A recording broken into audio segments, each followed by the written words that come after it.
State government protests inability to withdraw funds at Heritage Bank.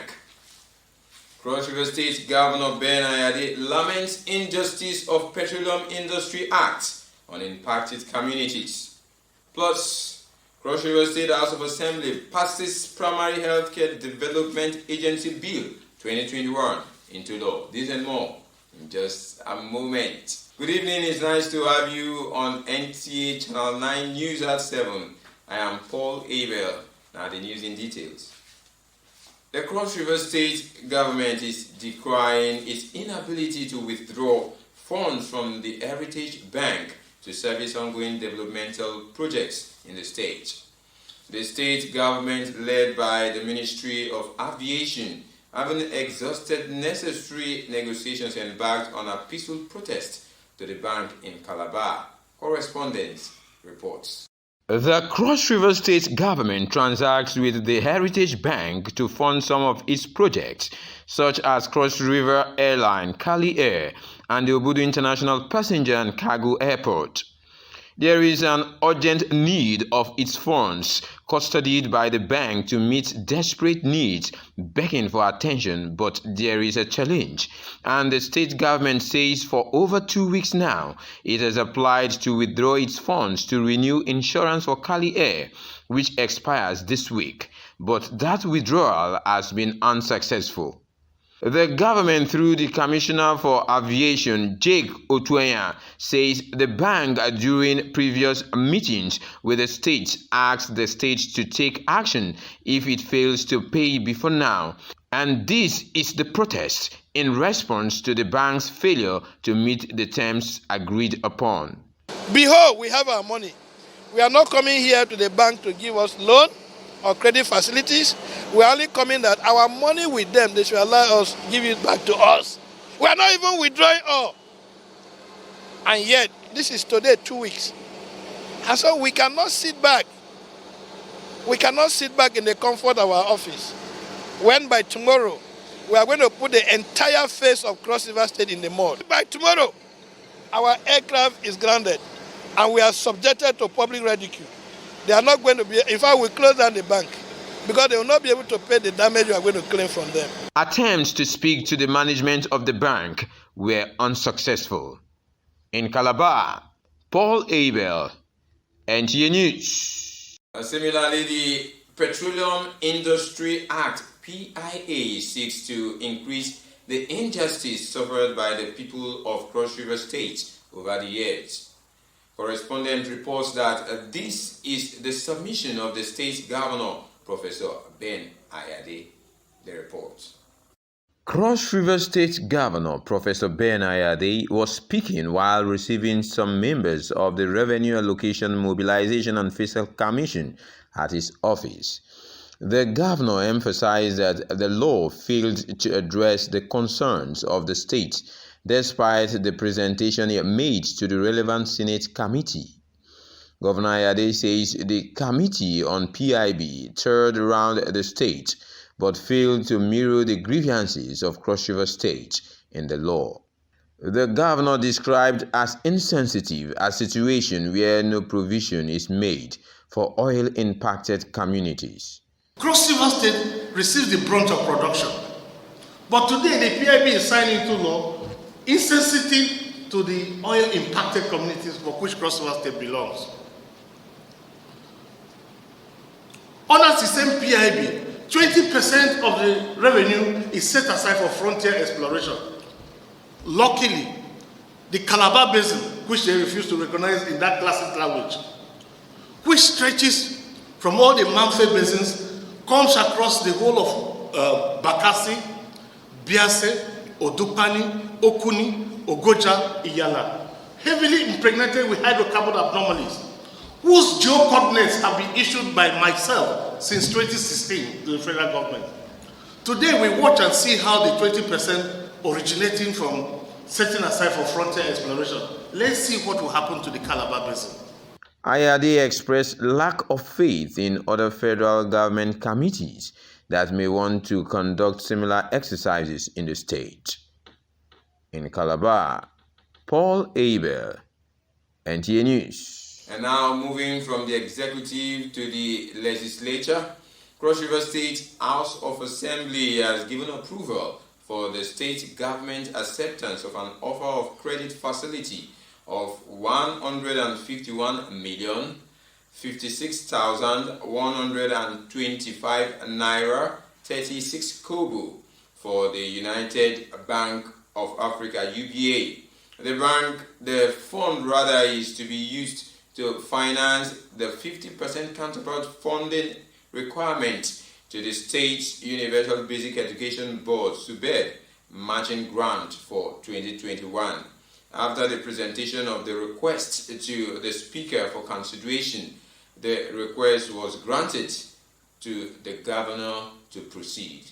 Still on the Cross River State House of Assembly, this time around, the Cross River State Primary Healthcare Development Agency Bill 2021, which seeks to, among other functions, ensure effective implementation and supervision of all primary healthcare activities in the state, has been passed into law.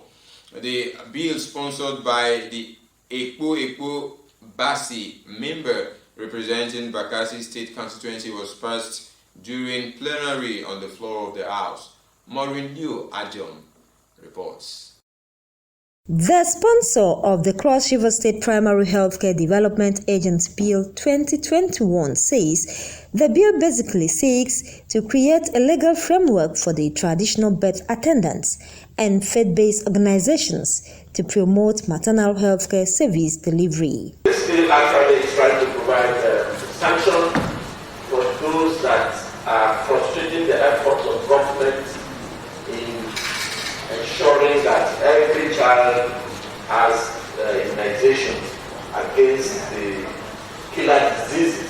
Co-sponsors of the bill, speaking in support, stressed the important role of traditional birth attendants, especially in the absence of a government health facility or doctors to attend to pregnant women during delivery. Hence, the need for collaboration with the Primary Healthcare Development Agency in achieving effective maternal health care in the state. The bill has also properly spelled out the role of the caregiver. The role of the caregiver is very important. First and foremost, the caregiver has to be a very qualified primary health care officer. The Speaker, Ethan Williams, commended the approach adopted by the Special Committee of the House to in-depthly appraise the bill. Maureen Liu Ajom, NTA News.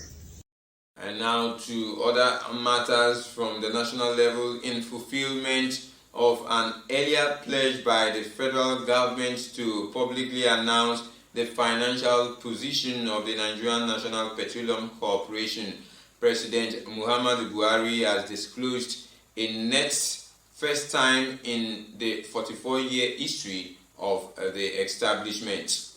In a statement signed by the Special Advisor to the President on Media and Publicity, Femi Adesina, according to the President, who doubles as a Minister for Petroleum Resources, that he is pleased to announce the declaration of profit after tax of 287 billion naira in the year 2020 by the Nigerian Petroleum Corporation, sequel to the completion of the statutory annual audit exercise for year 2020.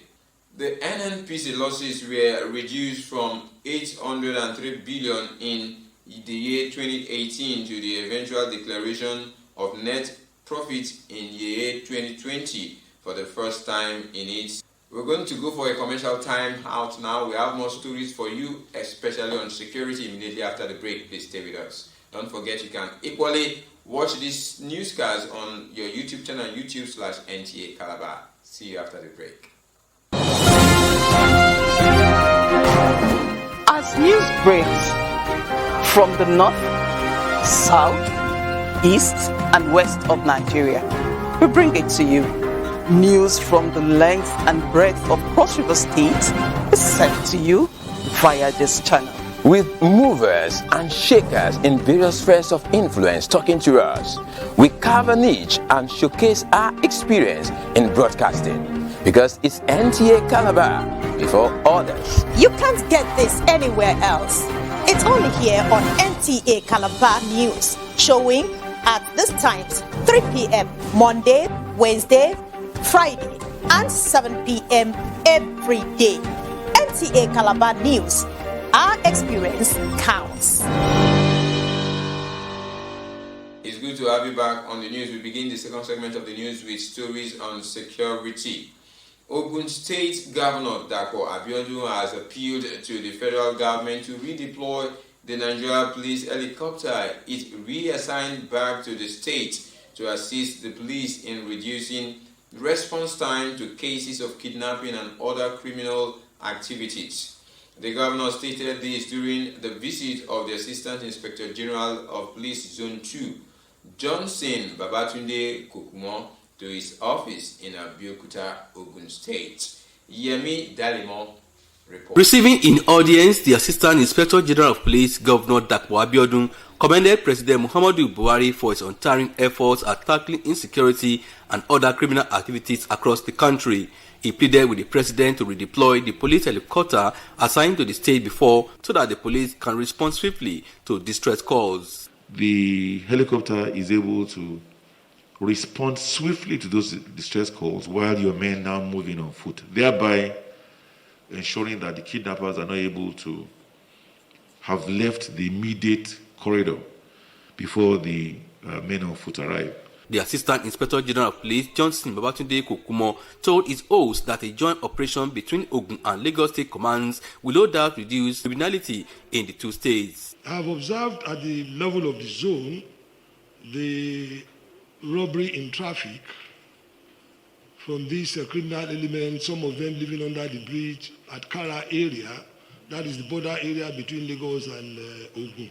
I want to pull resources together to fight the criminal elements, and this will be strictly and of course essentially supervised by operatives from the zonal level. The AIG assured Nigerians of adequate security of lives and property at all times. In Abeokuta, Yemi Dalemo, NTA News.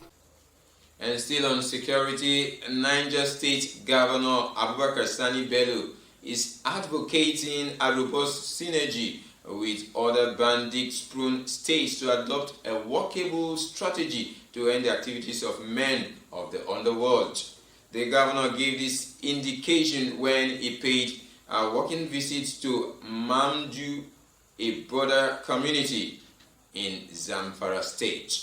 Usena Musa reports. Maundu, a quiet community in Niger State, is about 80 kilometers from the council's headquarters, Mariga local government area. The community was reportedly dislodged about a year ago following the activities of bandits in the area. This sad reality has compelled the farming households to abandon their ancestral homes and take refuge in some adjoining communities, with attendant consequences on their source of livelihoods, farming and livestock production. This year we did not farm, we only make do with the food given to us.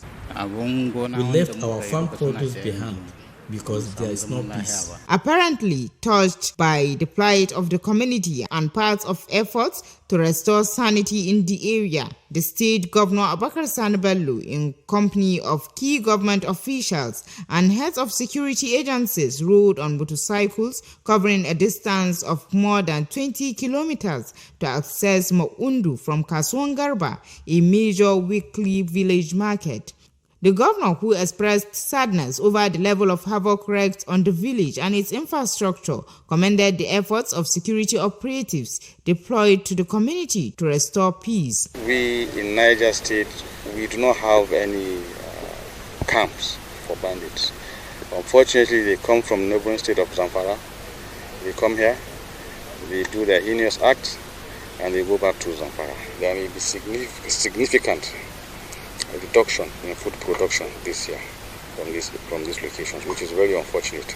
Soon, the residents of Maundu will start coming back home to attend to their farms. The governor pledged continued logistics support, promising that their welfare will be paramount. Imena Hussaina Musa, NTA News. INEC has approved the expansion of the continuous voter registration exercise in Anambra State to the 326 wards from August 30th, 2021. This is to enable prospective voters to fully participate in the November 6th governorship election. This brings the total number of registration centers in the state to 348, including the 21 local government area offices and the state headquarters. However, the exercise in Anambra State will be temporarily suspended by 6th September 2021 to enable the Commission clean up the data, compile the register, make copies available to political parties, print permanent voters' cards for collection by registered voters, and prepare 2 copies of the register for each of the 5,720 polling units ahead of the governorship election in the state. The National Working Committee of the People's Democratic Party, PDP, has unanimously adopted the Deputy National Chairman, South, Elder Yemi Akiwumi, as acting National Chairman of the party. Correspondent Timothy Yusuf reports that the adoption was at the NWC meeting of the party in Abuja. The Deputy National Chairman, North of the PDP, Senator Suleiman Nazif, also attended the meeting, which brought all issues surrounding who becomes acting National Chairman of the PDP to an end. It will be recalled that Prince Uche Secondus has been restrained from functioning as national chairman of the party following an interim order by a Rivers State High Court. And now to other matters. Following the recent heavy downpour in which 11 lives perished alongside property worth millions of naira, Governor Mai Malabuni has visited Fika, Damaturu and Potiskum Emirates, where he commiserates with the royal fathers and victims in their domains with a commitment to redesigning a roadmap towards finding permanent solutions to the recurring phenomenon in Yobe State. Unisa Suleiman reports. Earlier predicted by the Nigerian Meteorological Agency NIMED, floods have continued to wreak havoc in communities across many states in Nigeria, including Yobe State, where 11 lives were lost, many injured, and hundreds of houses and farmlands submerged. It is on this note that Governor Mai Malabuni visited the emirs of Fika and Chairman Yobe State Council of Chiefs Alhaji Muhammadu Abali ibn Muhammadu Idrisa, as well as the Emir of Damaturu Alhaji Shehu Hashimi ibn Umar El-Kanemi, the Mai Pataskum Alhaji Umaru Bubaram ibn Wuriwa Bawya, to condole with them and their people over the tragic incidences occasioned by the recent floods in their kingdoms.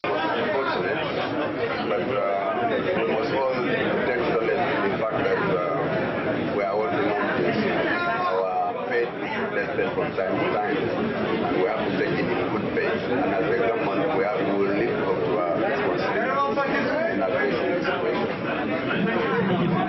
The royal fathers advised people to avoid building on waterways, calling on government to create strong synergy between Ministry of Land, local government councils and traditional rulers on issues of land acquisition, in addition to appealing for construction of more drainage systems and dams to minimize flooding.